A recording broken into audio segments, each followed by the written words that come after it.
So someone has requested a video about my bike, about the gear I'm running.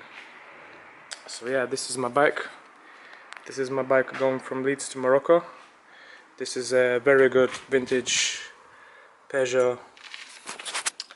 Nah, just kidding. This is my bike. This is Fuji Tread 1.5 it is. It is aluminium frame, but has a carbon forks. I know it's not recommended to have panniers on carbon forks because there's no mounts, no bolts, but I do it anyway. Works just fine. The group set is Shimano Sora 9-speed. Got a Shimano Sora front derailleur.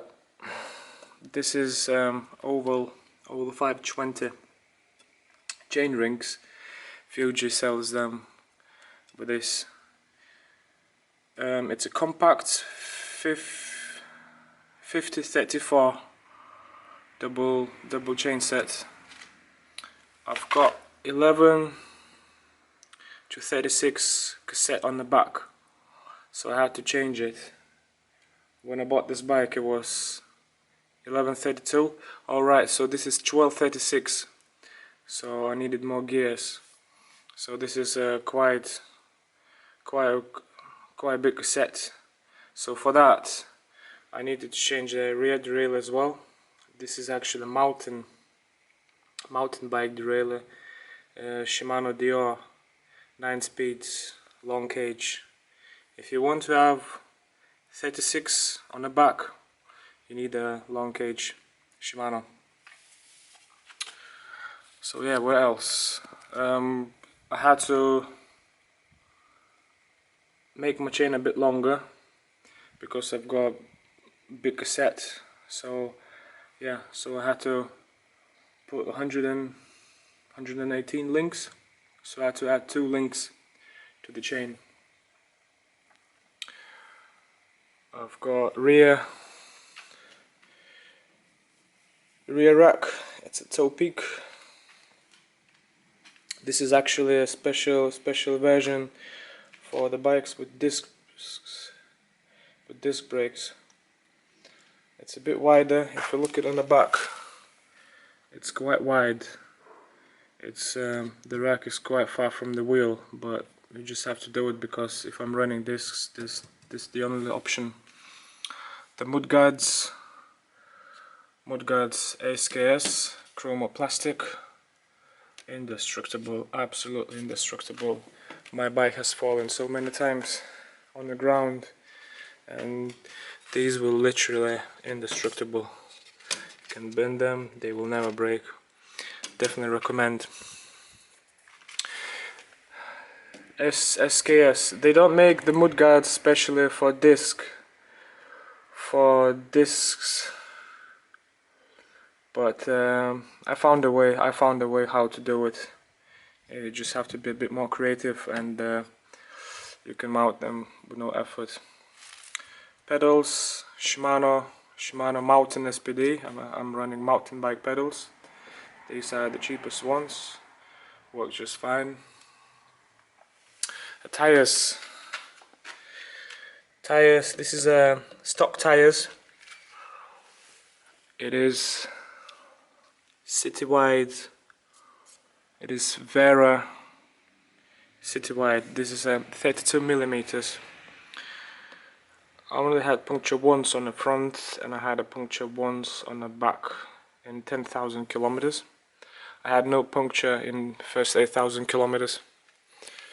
So I decided not to change to special touring tires, just keep the stock tires, work pretty well. 32 millimeters. The handlebars, oversized handlebars, oval. I'm sure you can see. This is oval. I think it's 100 millimeter stem. because it's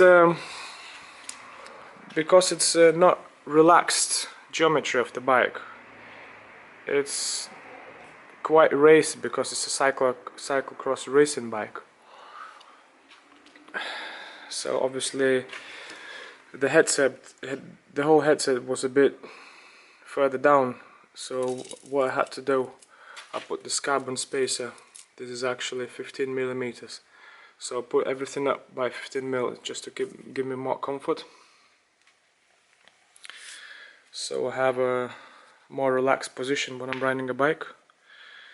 The saddle is a stock saddle as well. I tried it first 1,000 kilometers.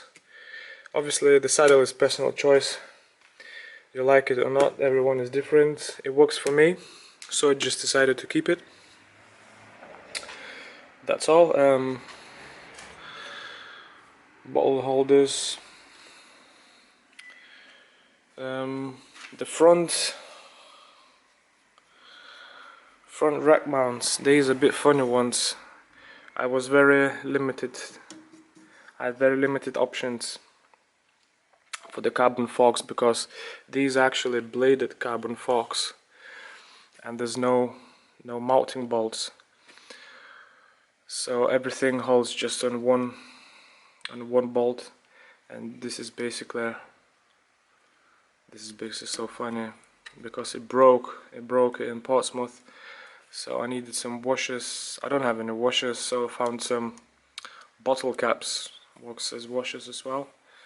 No worries. It's just cosmetics, you know. What else? Obviously before the trip I changed the cables. New cables, new brake pads, new derailleur. So this is it. This is my bike.